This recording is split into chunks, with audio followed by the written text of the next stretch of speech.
Welcome to Now Hear This. I'm your host, Chris Spangle. Now Hear This is a conversation with leaders in Indianapolis that are working to improve the lives of Hoosiers. Our goal is to empower you to join in their work and make a difference while informing you about the unseen aspects of life in Indiana.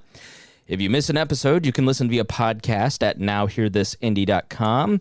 On the line is one of my good friends here to discuss a very tough topic, and that is Lael Hill, president of the Indiana Coalition for Crime Victims' Rights. Lael, thanks so much for joining me. Yeah, thank you so much for having me. I really appreciate it. Well, I appreciate everything that you do for victims of sexual and physical violence. And unfortunately, with the pandemic going on, and our conversations with some folks, it sounds like the problem is increasing even if we don't necessarily see it in numbers.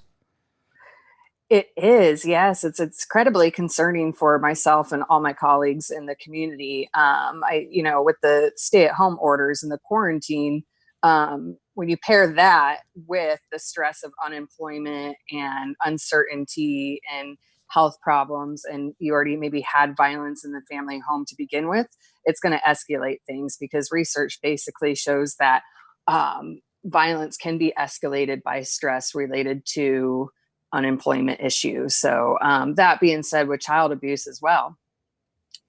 So the numbers are increasing in the domestic violence community, but also for children as well. So we're pretty concerned. Yeah, and one of the sad ways that it popped up is Officer Breanne Leith was killed while responding. And this is something that I don't think people understand, is that if police respond to a domestic violence call, it's incredibly dangerous for everyone. So we are sad for Breanne Leith's family and all of IMPD. But can you speak to that? I mean, that was just such a tragic event. Yeah, my heart goes out to Officer Breanne Leith's family and the entire community, and to her comrades, and not only with just IMPD, but the Marion County Sheriff's Department and the dispatchers and all of her colleagues that have worked close with her in the community.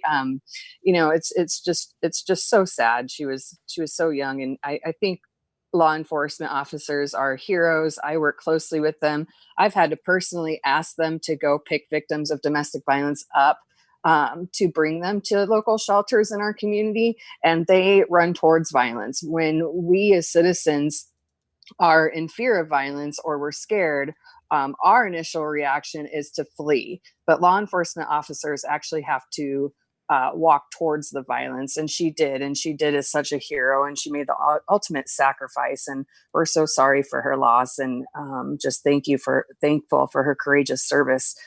And that being said, ICCVR, our organization, is working on becoming what's called a vicarious trauma-informed organization, in that we are going to specialize in making sure that we also provide services to law enforcement officers, victim advocates, forensic nurses, attorneys who might be impacted by the crime from working on the job. And so we want to make ourselves available for any first responder, law enforcement officer, or victim advocate that may have felt personally impacted by the loss of Officer Breanne Leith. And we have services available for them as well, one-on-one emotional support, and we can connect them with resources and find them a vicarious trauma-informed therapist as well. Tell me about the broad range of services that the Indiana Coalition for Crime Victims' Rights provides. Tell us what you do. Sure. Yeah. So I started out working as a victim advocate in traffic crimes, and then I switched to be a rape crisis worker. But what I've seen as a victim advocate the last 6 years around the state of Indiana is that, one, I felt like traffic crime victims were underserved. So we're talking about your drunk and drugged driving victims that lose their life in a very violent crash, in a violent manner that could have been avoided should these people had just used Uber or designated a non-drinking driver. So one, I wanted to make sure that those victims were served too. So I started ICCVR. Two, I also were seeing that there are victims of violent crimes throughout all 92 counties. And there's some in rural areas of Indiana that they don't have a Julian Center, or they don't have, families first or legacy house. And so I wanted to make sure that victims of violent crime, regardless of what the crime is, were properly served, even in the underserved communities in the rural areas of Indiana that didn't have a lot of resources. And when I say served, I really mean meeting with them and discussing with them the criminal court process, what investigations look like, what they can expect moving forward after the crime through the criminal court process. And then most importantly, what their victims' rights are. So they have the right to confer with the prosecutor. They have a right to be notified of court hearings. They have a right to be present at any hearings. And so I really wanted them to take control back, because so often victims aren't in control when the crime happened to them. And so my idea is that I want to do everything I can to give them control back in their lives. And they do that by taking control of what they can do in the criminal justice system by participating. Yeah, I'm constantly referring people to you because you provide such a necessary service for people, because the Byzantine nature of our system requires and necessitates a lawyer oftentimes, and that can be very expensive. And a lot of the people that I've referred you to don't have any money, and they can't afford a lawyer, or they're not sure if they should get a lawyer, and they're not sure if they should have some of that expense. And so sometimes it's helpful to have somebody like Lael at the Indiana Coalition for Crime Victims' Rights to act as a shepherd through the process, or just to have a conversation with somebody to give some advice. So I think what you do is very necessary because of just the way that the system is set up. Yeah, thank you so much. And I appreciate that. And definitely I appreciate your referrals. We want to make sure that all victims of violent crime are served if they need services. And so we definitely encourage referrals because we don't believe that any victim of crime should have to navigate this process alone. It's very, I'm sure, as you know, it's very daunting, exhausting. They have a lot of trauma, so they don't have good concentration. They probably have a lot of fatigue and body aches, and especially if they're victims of, or if they have an injury related to the crime. So yeah, we really appreciate your referrals. We want to reach and serve all victims. That being said, as far as the lawyer, I'm so glad that you mentioned that, because that's another reason why I started ICCVR, is because, we don't believe that any victim of crime should have to pay for an attorney to advocate for them in criminal court.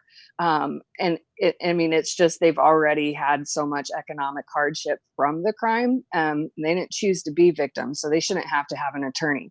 That being said, I just want to clarify too, and I've spent the last 6 years explaining this to the public, is that victims of crime are considered a witness in the case. They're not considered a party to the case. So in criminal court is a two-party system, and the state is represented by the prosecutor, and then you have the accused that's represented by the defense attorney. And so those are the two parties that can essentially litigate in criminal court.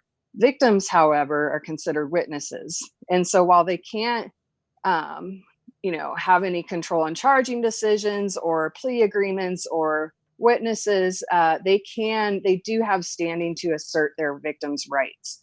And so if one of their victims' rights is violated or it's in question, for example, if a victim is told that they cannot attend the trial of the offender that caused this crime to them, or that perpetrated this crime against them, then we would have an attorney represent them and file some sort of a motion in criminal court. And our attorney, hopefully, and that's in the making, will argue next to the prosecutor and defense attorney is why our client should be allowed to attend their trial, because it's their rights.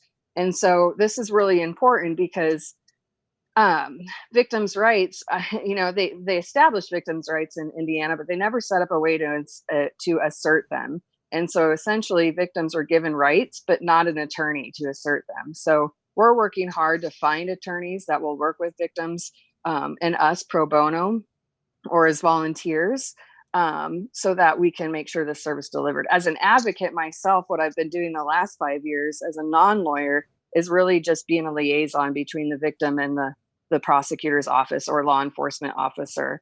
and really just kind of stepping in and just saying what's going on and, how can I help? And, kind of explaining the side of the victim and trying to really do conflict resolution so that victims' rights can be enforced. How do people get in contact with you? Do you have a website? How can they get a hold of you? So I'm so glad that you asked. Actually, our website's getting ready to pop up within a couple of weeks, working with Dojo Creative out of South Bend. They're going to do a really good job. We have a ton of content, so it's coming up. So hopefully when that's done, I can shoot it over to you and you can update this podcast or your Facebook page with our information. Right now, we're only on Facebook, so people can find us on Facebook. You just type in Indiana Coalition for Crime Victims' Rights or ICCVR in the search bar, and our Facebook page will come up, and you can message us directly through there. But it might be a few weeks before our website comes up, as we're brand new. And people can always get a hold of us through the contact section, and I'll put you in touch personally with Lael Hill. Yes, please do. Last couple questions here. The pandemic, obviously, and the stay-at-home orders make a bad situation worse for a lot of people because they're basically trapped in with their abuser. And the people that, as we've heard from Children's Bureau, for instance, the mandatory reporters that would call for help, for law enforcement or DCS, they're not seeing the victims of child abuse. With domestic violence, they're not leaving home. The pressure is up. We've seen a statistic that your average week would see 11 murder-suicides where a husband or wife will kill the other person and then kill themselves. That has hit 17 to 20 per week over the last 3 to 4 weeks. So we know in those death statistics that this is an ever-growing problem. So if someone is in that situation and listening, or if they have a family member that they're concerned about, what should people do? How can I would imagine, not to project, but I would think that if they were in that situation, they would feel fairly hopeless and that they have nowhere to go. Speak to that person and explain to them what their options are. Sure. Yeah, that's definitely a good point. We're just so sorry for anyone that's struggling right now and having to stay home with their abuser. Especially for children, because they really don't have anyone that's a voice for them. And usually teachers, nurses, social workers are. And so family violence is a big concern, like I said earlier, right now. And we want to make sure that everybody knows that there's still help and there's definitely still hope. The advocates in our city of Indianapolis, and I'm sure advocates around our state and country, are still working. They might be working remotely, but they're still taking calls. And so no matter what, we can get services, we can get some tips and safety planning to a victim and survivor, and we can get them in a shelter if needed. We just want to do whatever we can do to save their lives. Now, I do have some tip lines, so I definitely want to share those if I'm able to. Absolutely. Just pulling it up right here. Is there a way to covertly have these conversations? Because I would imagine, monitoring of phones is something that a victim would be concerned about. Definitely. One thing, and I think I've seen France doing this, is that, domestic violence advocates are working with pharmacies to have be able to have victims create a code word and to train pharmacist staff on that code word, and so that they can step in and help and maybe get that person to a safe place to have that phone conversation. Also, I think, advocates can be creative and work with victims and survivors on getting a plan together that keeps them really safe, but then allows them to get out of the house, maybe for an essential, trip to the doctor's office or going to buy a loaf of bread. And then we can have that conversation with them as planned. I do want to say, the Indiana Coalition Against Domestic Violence has a lot of tips for victim advocates. And we also have a national domestic violence hotline that we can share that victims can certainly call. And that number is 1-800-787-3224. And this is interesting because, we've not, at least in my time that I've been practicing, we've not seen a quarantine like this or stay-at-home orders. So there's not really many best practices out there yet. So hopefully out of this, we can create some best practices. And that way, if this happens again in the future, we'll really be prepared to help victims of domestic violence. So I'll be interested to see what kind of best practices come out of this. Excellent. Well, thank you so much, Lael Hill, president of the Indiana Coalition for Crime Victims' Rights. We'll put some of those numbers in the show notes so people can check that out if they want to get help or help a family member or friend. Please don't hesitate to get help if you're in that situation, or reach out to somebody that you are concerned about. Lael Hill, thank you so much for joining me. Sure. Yeah. Thank you so much for having me. Thanks for listening to Now Hear This. I'm your host, Chris Spangle. If you missed any portion of our program, you can listen on our website, nowhearthisindy.com. If you'd like to have your organization featured on the show, please contact Gabby at 317-475-7407 or via the contact page on our website. Thanks for listening, and we will be back soon with Now Hear This. Our goal at the Chris Spangle Show is to help you sound smarter while talking with your friends. If you struggle to understand politics, we explain it from an independent, libertarian perspective with all of the irreverence modern politics deserves. We toss out the screaming heads and put people before political parties and give context to the news to make you think. I'm the host. I'm a 15-year veteran of politics and media, and this show is published every Saturday. It's part of the We Are Libertarians network, and be sure to join Wall Plus for bonus podcasts, the complete archives, commercial-free shows, and more. Subscribe now at wearelibertarians.com.